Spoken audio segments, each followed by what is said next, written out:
Hare Krishna and welcome to another awesome session of Bhagavad Gita shlokas. Little by little, slowly, by memorizing these verses, I'm sure your cerebral capabilities are increasing day by day. Don't neglect this. This is a very important aspect of your life. It's not just about memorizing verses and being able to show off to others, but then you're internally, mentally, intellectually becoming very powerful. Remember the Sanskrit effect always. You may have to spend some time to memorize the verses and know the meanings, but then this effort is worth the time you are spending and the effort that you are putting in. So let's get into the next verse. This is the 15th verse of the first chapter, and let's memorize this verse. You know how it is done, word by word, line by line, two lines by two lines, and then the entire verse. Let's get into the memorization process. Panchajanyam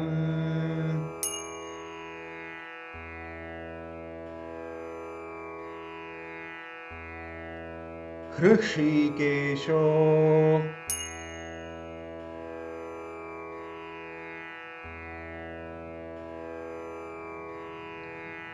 Panchajanyam Hrishikesho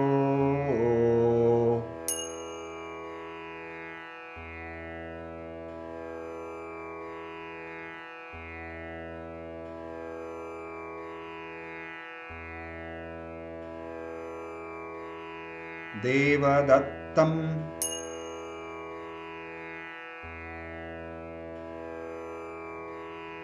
Dhananjayah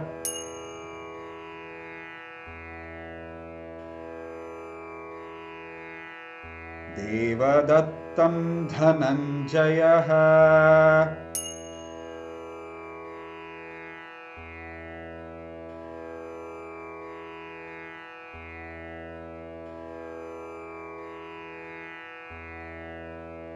Paundram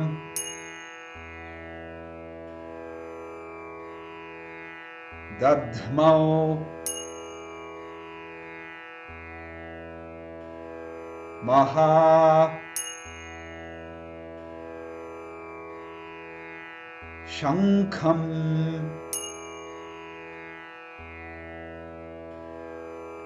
Paundram Dadhmau Mahashankham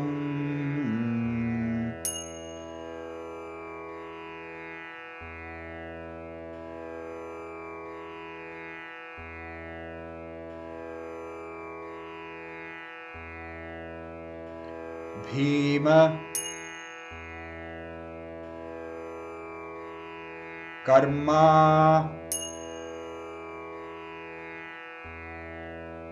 Vrikodaraha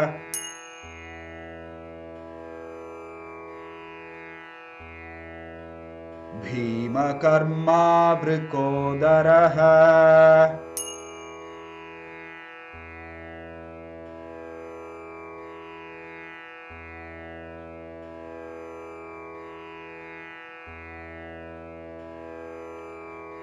Panchajanyam Hrishikesho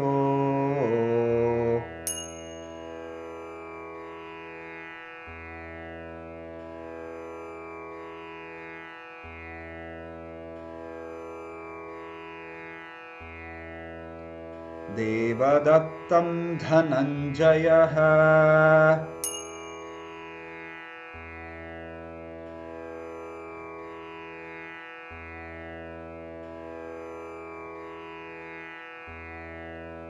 Paundram Dadhmau Mahashankham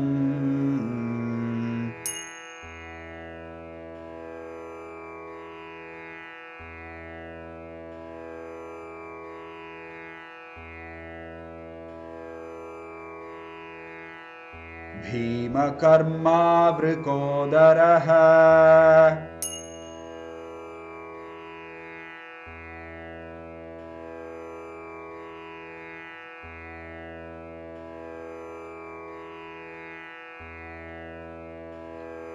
पाञ्चजन्यं हृषीकेशो देवदत्तं धनञ्जयः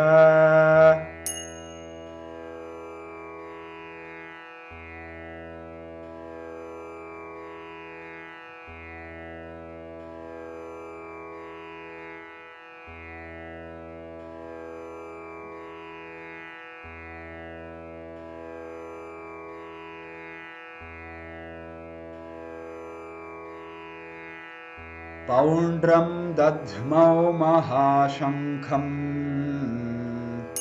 भीमकर्मावृकोदरः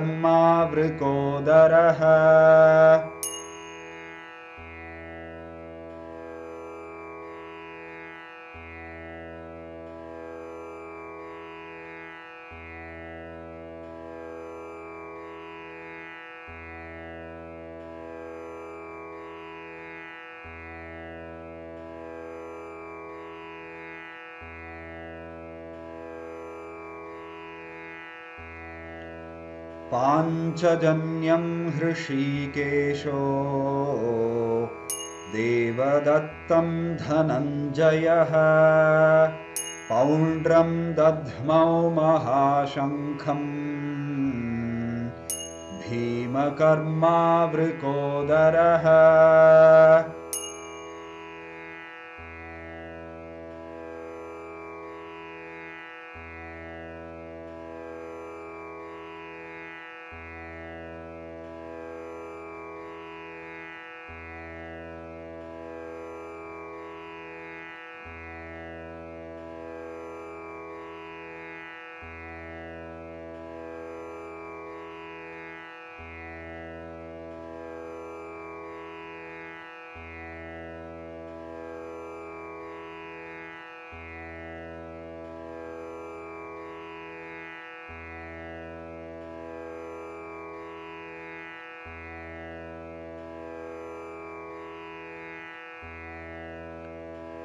पाञ्चजन्यं हृषीकेशो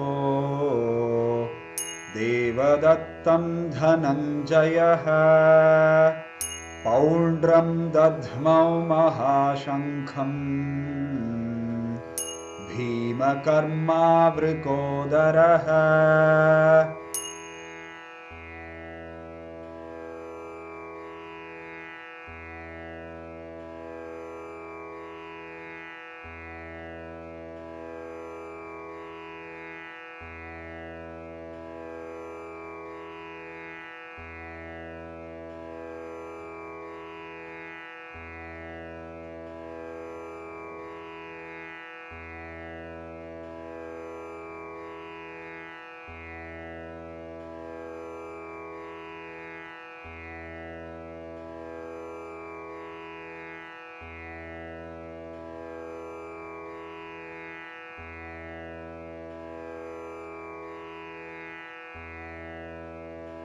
पाञ्चजन्यं हृषीकेशो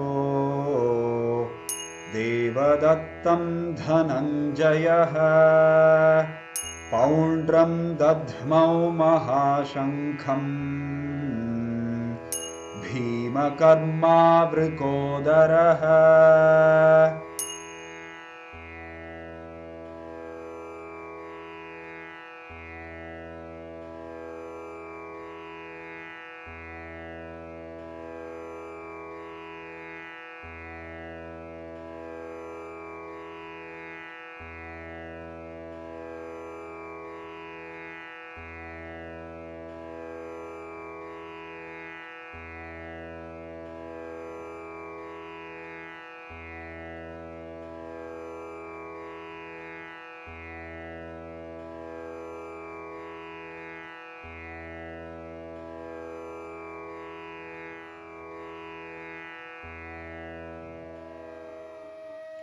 Very nice.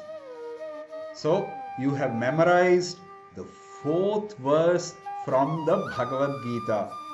I hope while you are repeating after me, you should follow the same pace. Pace means the speed. The pace at which you are reciting should be more or less equal to my pace. I go a little slow so that you can very clearly pronounce each of the words distinctly and clearly without making any mistakes. So while practicing, when you are learning the verse, you have to learn slowly so that you are able to pick up the nuances of the modulations, the pronunciations of the different words and the alphabets in the verse, and go slow so that you are able to gradually get the complete hang of the verse. After that, once you know the verse and you are able to pronounce the verse perfectly, then you can start reciting the verse little faster. I'm not talking just about this verse, generally about any verse you are memorizing. Go slow in the beginning, don't be in a hurry, go slow and then get the pronunciation right. After that, you can increase your speed. So I hope you have understood that part. Now we will take a look at the word to word meaning of this verse. Panchajanyam. Panchajanyam is the conch shell of Lord Krishna. So the conch shell named Panchajanya. Hrishika Ishaha. Hrishikesha. Hrishikesha is the combination of Hrishika and Ishaha. Hrishika means senses. Isha means the controller of the senses. So Krishna, the Lord who directs the senses of the devotees. That is the meaning of the word Hrishikesha. Alright, Devadattam, the conch shell named Devadatta. Whose is that? Dhananjayaha, Arjuna, the winner of wealth. Poundram, the conch named Poundra. Dadhmau means blue. Mahashankham means the terrific conch shell. Bhima Karma means one who performs Herculean tasks. Vrika Udaraha. Udaraha means the belly or the stomach. Vrika means expanded. So the belly of Bhima was very, very expanded. In the sense, he was always very hungry. He had to eat more. So that means he had a big stomach or big belly. So Vrikodaraha means the voracious eater, which is referring to Bhima. So there are a lot of things here that you are probably exposed to newly from this verse. So let's take a look at the meaning of this verse, where Sanjaya is beginning to explain the activities that are happening on the battlefield. So Sanjaya is saying, then Lord Krishna blew his conch shell called Panchajanya. Arjuna blew his, the Devadatta, and Bhima, the voracious eater and performer of Herculean tasks, blew his terrific conch shell called Poundram. With this, we come to the end of this Bhagavad Gita verse, chapter 1, text 15.